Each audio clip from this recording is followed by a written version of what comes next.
I was quite shy, not confident within myself. I ran into some mental health problems, but unfortunately, the person that I was so in love with, I lost. I felt like I was the biggest loser in the world. Who I was as a person, I did not enjoy living at all, and it just kept going further and further and further. And it left me with the choice, do I stay this loser, or do I turn myself into a winner? You know, there would be days where I thought, oh, I'm gonna give up.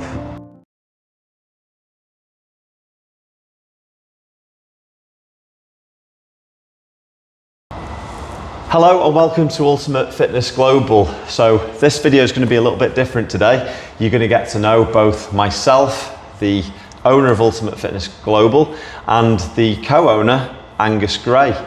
So me and Angus have known each other now for probably about 7 years, although I knew him when he was a baby because he used to train his old man. And we're just going to delve into the reason behind Ultimate Fitness Global. So you may have been watching our channel, you may have been watching our instructional videos and our diet tips, but there's a much deeper meaning behind why we started this channel. So we're going to delve into that by me giving Gus a little interview, and then he's going to give me a little interview for why we're so passionate about this topic that we're going to talk about, which is all about mental health. So this is Angus Gray. And Gus, if you can just tell us a little bit about your journey from where you started, which isn't very nice, and then we're going to get to where you are today. So can you tell us a little bit about why you've obviously got in the shape that you're in, and why this subject is so passionate, such a passionate topic for you to educate other people about what you went through, how you coped with it, where you are now, and the reasons why you want to get as many people as possible into fitness and into looking after themselves. So can you tell us a little bit about the monumental thing that happened to you in your life? This is a little bit of a touchy subject, and it's not pleasant, is it, really, to talk about still, maybe? No. Still not pleasant now. But yeah, if you take us back to your 14, things are not going as well as they are for you now, today. You know, I'm just gonna leave you to talk about that, Gus. Yeah, so I think I might as well just start right from the beginning. So growing up, I was quite shy, not confident within myself, and I had a feeling of lack of love from the people around me, which definitely affected me a lot mentally. Skip forward to about high school time, I was building up my confidence, I was building up my mental health. You know, I was genetically in great shape, so I had big aspirations for going into sports, such as rugby or bodybuilding. Skip forward a bit more, I ran into some mental health problems due to drugs, such as, you know, dope and stuff like that, which, you know, I'm not proud of at all, but it's where I found myself, got myself out of that hole through meeting a girl. And I think, you know, I got very attached very, very fast, because, as I said before, I struggled very much feeling that feeling of love from other people. So now that I felt it, it was something I got attached to straight away. And having an addictive personality, I kind of got, in a sense, addicted to that person. A few months down the line, my mental health is better than it's ever been in my whole life. Really striving towards my goals. Felt things were just going amazingly. And all of a sudden, someone that I was obviously not very liked by had accused me of a criminal charge, which I most definitely did not commit. And this destroyed me initially, but I persisted. I knew who I wanted to be, so I threatened to take this to court. They dropped what they were saying, but unfortunately, the person that I was so in love with, I lost. And this through, I think it's important to note as well, isn't it, that that was through that person getting effectively bullied, or humiliated through what she had accused you of doing, which you didn't do. Yeah. So the unintended, well, I don't know if it's the unintended outcome, but the outcome of that allegation that was proven to be not true because you were willing to go to court with it, when it was getting serious enough for you to go to court, that was all dropped. Yeah. But you still lost the person that you were actually in a relationship with. Yeah, and you know, we had a very, very close relationship. It was horrible. The breakup was horrible. And I think this is where a lot of mental health problems start for guys, and even women, you know, breakups, being heavily attached to this person, and also having a feeling that they were heavily attached to me, and that being completely lost was absolutely devastating.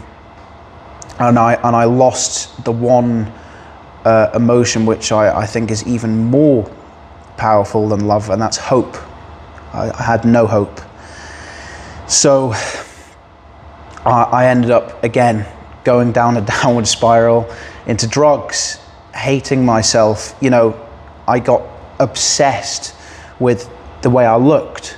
I hated that, and just who I was as a person. I did not enjoy living at all, and it just kept going further and further and further, until eventually I felt like I was falling into the depths of hell. But I didn't know when it was going to stop. I didn't know when the falling was going to stop. And sorry to interrupt because while you're telling your story, but all this time there was a lot of cyberbullying going on. Oh, absolutely, yeah. You know, this person who will remain nameless. I know all about this, obviously, on a deep level. We've talked so much about it, but you know, this person was threatening to get you beaten up by some really dodgy characters. There was rumours spread about you, about things you hadn't done. Absolutely. Defamation of character. All this was going on whilst you're spiralling. Oh yeah. And this happens a lot. You know, defamation of character, and it destroys people's mental health. And eventually, I hit a rock bottom. And it was lonely, it was dark, there was no light, no warmth in my life, no hope. But what it did leave me with was two choices. Am I going to stay here and possibly it gets worse and worse and worse, eventually leading to, you know, my demise, or am I going to completely flip my life around? You know, I felt like I was the biggest loser in the world at the time. Sorry to interrupt you again, but you know, the demise of you, we're not saying that for effect here. This is, you know, very, very serious. Can you talk a little bit about what that demise looked like in terms of what you did? Oh yeah, absolutely. You know, I mean, so it wasn't just you know, your demise as in like, oh, you're sad. You know, let's talk honestly about what you actually did. Yeah, absolutely. Happily, pretty much I wanted to end my own life. And, you know, trigger warning right now, there was some harm to myself involved in that. I would often find myself standing at the edge of cliffs, looking at the bottom, trying to build up the courage to do that. And through that, I hated myself even more because I didn't have the courage to do it. You know, I thought I was weak-minded. I was so weak-minded I couldn't even do that. And it was just the most devastating thing. And as I said, there was no hope. But again, it left me with two choices. You know, at this time, I felt like I was meaningless, the biggest loser ever. And it left me with the choice, do I stay this loser, or do I turn myself into a winner? Do I turn myself into the person I've always dreamt of being? You know, those goals that I had originally, am I going to act upon them? And very luckily, and it doesn't happen for everyone, some people just pick the choice of letting themselves go into a demise. I luckily picked the choice of seeking success within my own life, becoming the best version of myself. So I went on a path of trying to find out how to do this, and what I found was that sacrifice of comfort was what kept me pushing. Hard work. It's what kept my mind occupied, and my head full on set on the target instead of thinking about all the bad stuff. So in a way it was very meditative, this hard work, and I would do it in forms of exercising, sticking to a strict routine with my diet, and there would be days where I thought, I'm gonna give up, but glimmers of hope kept coming through, kept shining through, luckily, and it kept me going, kept me pushing, and eventually it led me to kind of where we are now. And my goal is to instill these principles into people: hard work, sacrificing the comfort. Are your friends inviting you out to the pub, but you've got to be up early tomorrow for a workout? Sacrifice that. You've got better things ahead of you. You've got to be the best version of yourself, otherwise it's a slippery slope downhill for a lot of people. I think it's like very much about like what you're saying there is, through a sequence of events that were out of your control, you lost respect for yourself completely. You abused yourself with drugs, alcohol, harming yourself, all that kind of stuff, because you just hated yourself. As you delay gratification, as you sacrifice things that are a short-term fix, like alcohol, drugs, all the dopamine, horrible things, as you abstain from those and start rebuilding self-respect by making yourself go to bed at a certain time, get up at a certain time, go running when it's really cold, not eating the packet of donuts because you feel a bit sad one day, all the delayed gratification, you can start to see those physical changes in yourself. Absolutely. You start to feel happier, you start to feel more motivated, clearer of thought, you start then to respect yourself and love yourself more. That's then when you can start to think, actually, I want to be a PT. I'm going to do this PT course. I'm going to, what we've done. Yeah, absolutely. But it starts with these fundamental principles, doesn't it? It starts with the very, very basic things. So yeah, tell us a little bit more about the turnaround and now what you want to do today. Yeah, so just to end off the turnaround for me, I think a big phase I had to go through was being able to forgive myself, for the harm I'd caused to myself. And I think, you've made a mistake and it's okay. What's not okay is letting yourself continue to do it. You have to get yourself out of it, no matter what, no matter how you feel right now, you have to succeed. And that's something I had to instill into my head. But getting back to what you said about the personal training, my goals now, again, is to do my best to inspire other people to push past that pain, and even in some senses use it. It can be used as fuel to push you even further. And I definitely have used that as fuel. These people that tried to ruin my life, it's some great thoughts to have in your training sessions, and that's one thing I will say. I can conjure up bad thoughts in my head just to push me even further. So things will happen bad in your life, but you might as well use it as energy to keep you pushing. But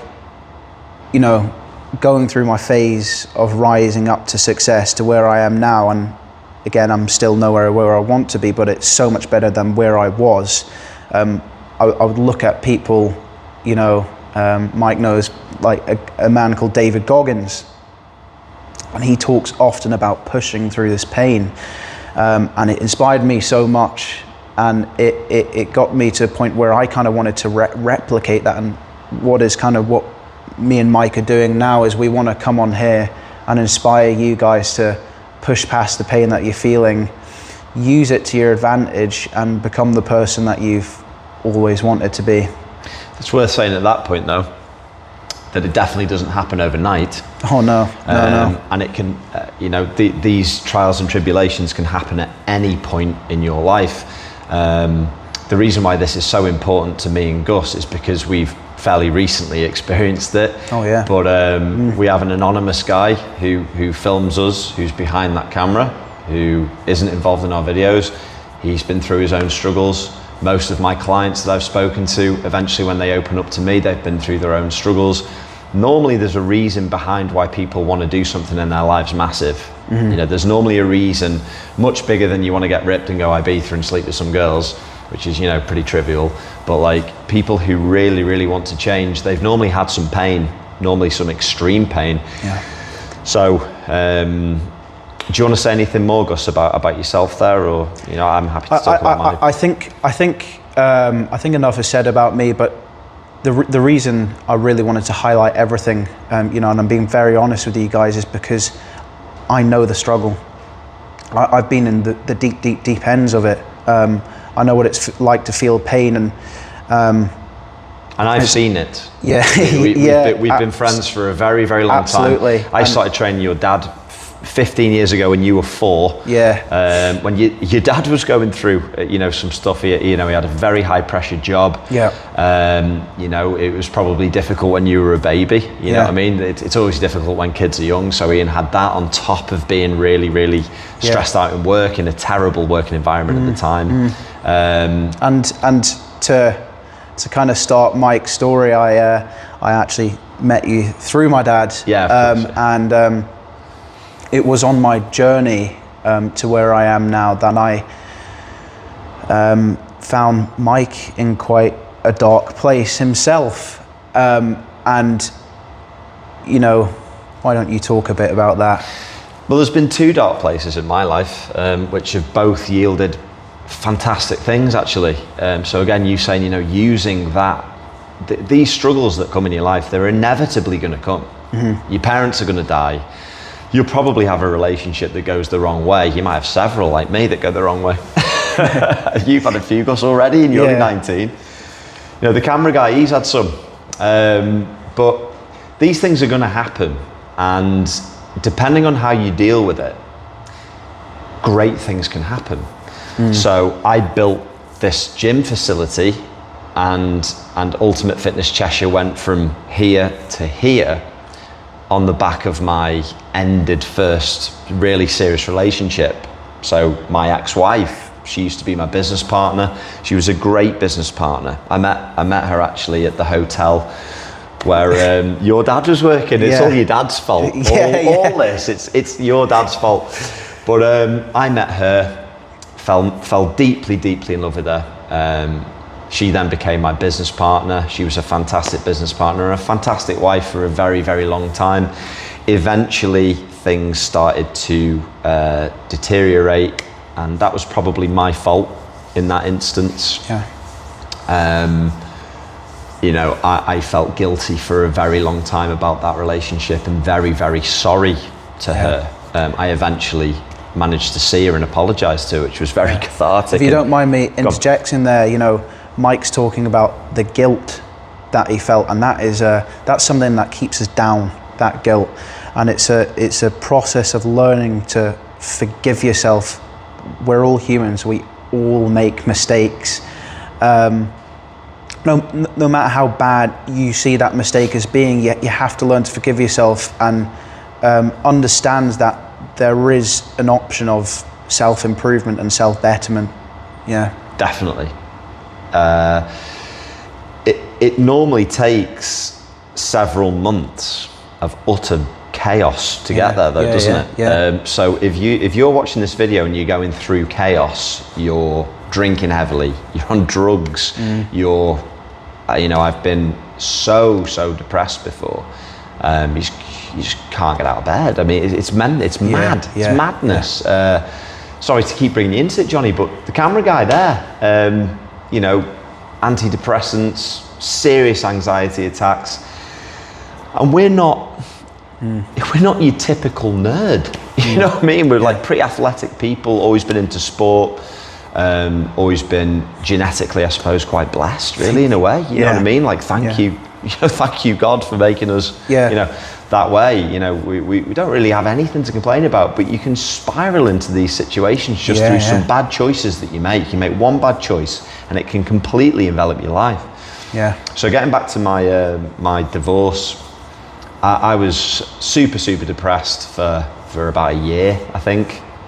I was actually living at Johnny's house because I was so depressed. He took me in, and was an exceptional friend at the time. I mean, it's so important to talk to your mates. Absolutely. Like, you know, we're very lucky in that we can tell each other anything. Always have been able to. Me and Johnny, the camera guy, always been able to offload onto each other. And I strongly recommend that if you've got great mates, you'll be surprised if you open up to them. They'll probably open up to you. They're probably going through the same shit you are or have been. And that's quite cathartic to know that other people are going through this. I think a real important thing to drum down on, though, is how we've coped with this. And we're lucky that we were already into training. We already knew quite a lot about nutrition. I suppose, with the exception of you, Gus, unfortunately, you just smashed yourself to bit with drugs for ages, didn't you? I mean, you're young, you're really young, so, you know, I'm not in any way judging you at the time. You're like 15, 16, 17.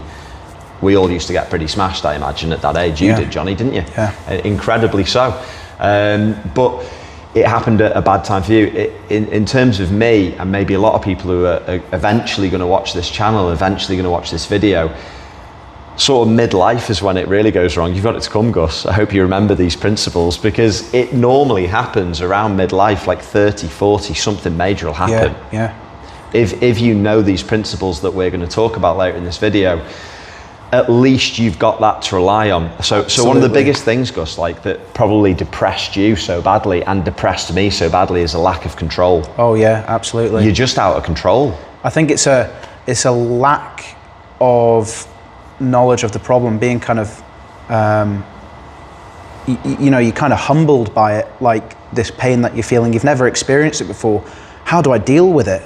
You know, you don't know. But one thing that I think is so kind of beautiful about the idea of this pain you're feeling right now is that the pain you're taking through right now, later on in life, you already know what to do. You've learned through hardship, this is how I deal with it now, and you can attack it and you can get through it even faster than you did before. And you can also do what we're doing in our profession, which, being taken through that pain, we can now help take others through that pain, so you can help others around you go through their pain as well, which is just, I think, is in itself quite beautiful. It is an incredible thing. Yeah. The more you experience things like this, and it doesn't have to be a breakup or a divorce or whatever, it can be a bereavement, it can be something out of your control, like if you have a child who's getting chronically bullied, or if you have a child who's maybe disabled or something like that, the pain you feel, it can be with you. It can be with you for life, and it's how you cope with that. Yeah. Coping with it through drinking and antidepressants and these kind of things, I feel very strongly about it. Sorry to keep bringing you into this, Johnny. I know you remain out of focus on it. But antidepressants, this is going to be controversial to a lot of people. I don't care. We have to just say what we feel. I mean, they really messed my friend up. Really bad being on antidepressants. Yeah. Really bad. I know a lot of people will watch this and combat that and say some people need them. Maybe they do. But I would say, before you go down that route of being on antidepressive medication, maybe try respecting yourself to eat a diet that just nourishes you. That's all it is. Yeah. Forget the flavour, forget all that kind of stuff. There's no comfort in comfort. You know, like comfort through donuts and comfort through, it's raining outside, so I'm going to sit in my bed and just watch this box set. Yeah. There's no absolution in that. I've done it. Yeah. You know, you've done it, Johnny's done it. Loads of people I know who eventually come to see me because they've got so out of control, they have to do something about it. The only comfort through this misery is to make yourself uncomfortable even more. Absolutely. It sounds so counterintuitive, but it is. And it's learning to find the comfort within that discomfort. You know, you'll see the results it gains you, and that in a sense brings you comfort. You know, you're seeing yourself become a better person. You have to kind of stick at it a while to get to that point. Yeah. It's an oxymoron, isn't it? It's like, are you in really bad mental pain? Well, put yourself in serious physical pain every day, constantly, until that mental pain goes. Yeah. I know it works, because getting back to what, you know, Gus said, my latest sort of problem. So I got divorced 7 years ago, and that was very painful.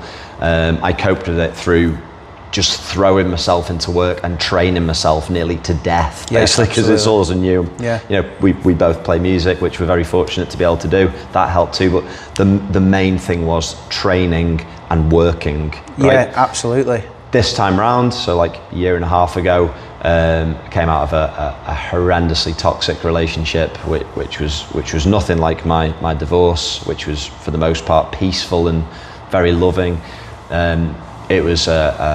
It was just a horrible relationship of mental and physical abuse, basically. I mean, it just was.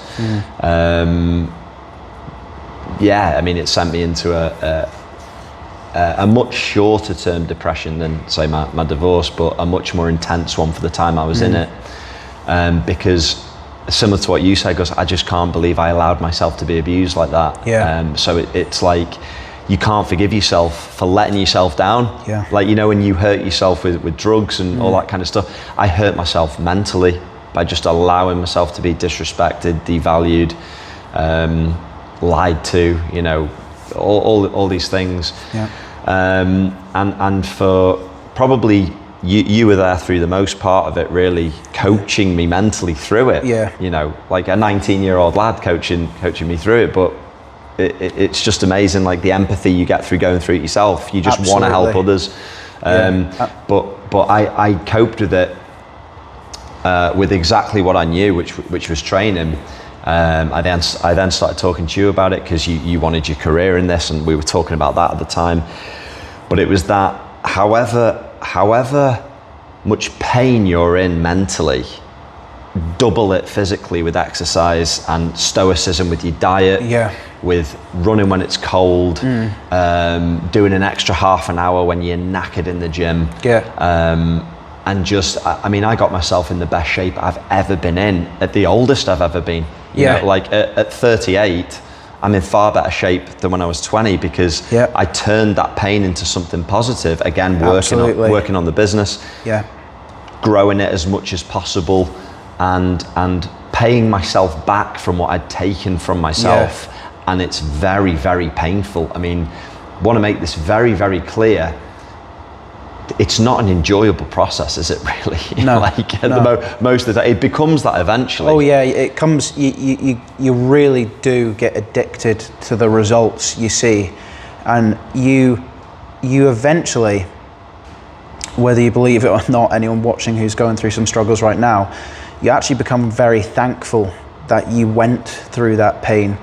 Because now you have all this motivation, you have all this drive, you have all the lessons you took from it to bring with you into any hardship you face in life. And I think, you know, going what I said earlier in this video, it distracts you doing all these hard things, you know, running, training, dieting, whatever you see that to be. It could be anything. It could even be waking up early or taking a cold shower, simple things like that. It's going to distract you slightly from the pain you're feeling mentally. And it's also putting yourself through hardship purposely in a way that's going to benefit you will also make the mental pain seem slightly easier to deal with. This is really what we're trying to instill into people now. You know, often I have friends who I talk to, and I can see snippets of the struggle I went through in them. I can feel it because I felt it so strongly before. I can still understand it and feel it now when I see it in someone else. You know, when I was going with Mike through his struggles, I could see me in him. And it really does break my heart a lot of the time when I see this, and it's really my absolute life goal to just inspire people, change people, and hopefully teach them to inspire the people around them as well. Like a viral effect. Yeah. Domino effect. Yeah. Absolutely.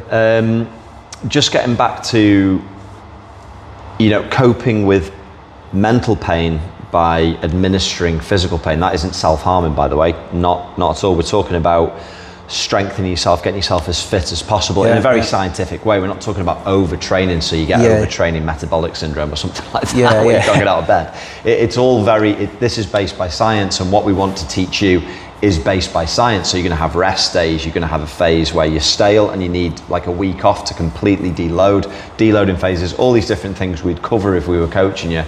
We've coached each other through this process because we know what to do, and we can be objective with one another.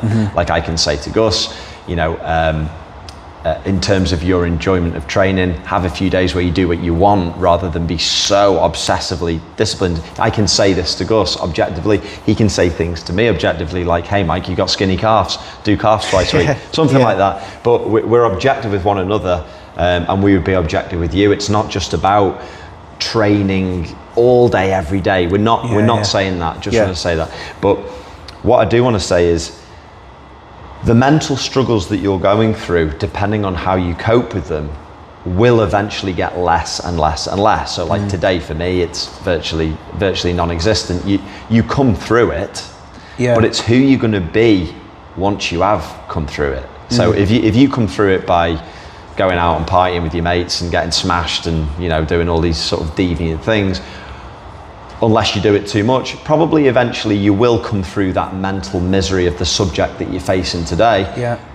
But who are you going to be when you do come through it? Probably you're going to be overweight. You're probably going to have spent tens of thousands of pounds on drugs and alcohol and takeaways and stupid stuff that you've used to go with it. Or you could have used that period in time where you're probably not going to get that much enjoyment out of life, right? You're not going to enjoy life while you're going through this phase of depression. If you come to it, you're not going to. So you might as well think, okay, I've got a certain amount of time where I'm going to be miserable. It might be a year, let's say. Who am I going to be at the end of that year? Am I going to be somebody I hate, or am I going to be somebody who I'm really proud of? Absolutely, and that is the choice you're left with, and you really can make that decision. There's times before, this is just an analogy I'm going to use, times before a set where I'm like, am I going to win and get the reps I wanted, or am I going to lose? And a lot of people think it's physical capabilities, but you just don't realize how far you can push yourself and how much you can improve yourself. And I just want to quickly jump into the topic. It's very hard to do in today's society. We're kind of we're built in a society where it encourages laziness, anger, it encourages drugs, drink. We see it in the media all the time, and I think it's a case of aiming to be something higher than the society you live in. Put your morals higher than the society you live in. Don't act like everyone else, because unfortunately we're also in a society with heavily bad mental health problems. So you have to aim for more. It's like look around and do the opposite. In a lot of cases, but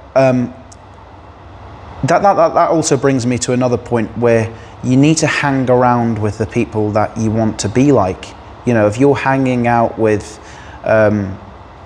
losers, and let's be honest, we sometimes will perceive people that way. If you're hanging out with losers, you're going to become one. If you hang out with people that are winning at life, you'll probably do the same thing, because you'll obviously have the motivation looking at them, and if they're really good people, they'll motivate you too. Right. Like people who say like, oh, I can't stop drinking because all my friends are drinkers. Maybe get new friends then. Absolutely, and I, as sad as this sounds, I even went through a stage where I didn't hang out with anyone, because in my head it was a much better option to, strive for greatness than hang out with people who I thought were losers. But I can promise if you keep pushing, you will find like-minded people that are going to push you even further. So yeah, definitely I think it's so important who you surround yourself with, and aiming to be more than the society we're all conditioned in. Yeah, to conform to things that are not going to benefit you in any way. Absolutely. So rounding this up, we wanted to do this video today so that you could get to know me and Gus more on a personal level. It's quite a serious thing that we've talked about. We've talked about our struggles, hopefully so that you will tell us about yours. You know, you can always DM us at Ultimate Fitness Global on Instagram. Slide into our DMs, give our page a follow. We'll always talk to you. We'll always message you back. If you message us a specific question or a specific struggle that you're going through, we'd love to help you. But that's pretty much our background and why we're so passionate about what we do. We want you to know that we really do care. Yes, it's a business. You know, we want this to be our business. Obviously, the byproduct of a business is we make money from it, of course. Yeah. But we're making money out of something that we're incredibly passionate about. I don't want to take on one single person under my wing who's not going to be successful. Neither do you, Gus. You're probably even more discerning than me in terms of getting rid of people who you think are just time wasting, you know? Yeah, absolutely. We want to work with people who really want to turn their lives around, and we've done it. We've done it several times in our lives. When things go really bad, we don't spiral out of control anymore. We know these principles work. Absolutely. We respect ourselves too much to abuse ourselves when times are hard, and we really do aim to give you the tools necessary that whatever happens in your life, whatever point in your life where you lose control, you have control of this. You have control of training, you know how to train, you have control of your diet, you know how to eat, you know how to sleep. So many people struggle with that. Yep. And you know what's going to bring you the best version of yourself when you eventually go out the storm that you're in. So that's why we wanted to bring you this video today. Do you have any other points on it, Gus, or should we round it up? Yeah, so just to round it up, and the coaches that you would be working with, if you know you joined us, were very different in a way that we genuinely live the habits that we instill in you. We live the lifestyle we instill in you, and we've experienced the pain. We've gone through it in a very deep way, and we truly care about anyone we take on. So yeah, if you like this video, please click and subscribe, or follow us on Instagram at Ultimate Fitness Global. We look forward to working with you perhaps, and we look forward to seeing you in another video.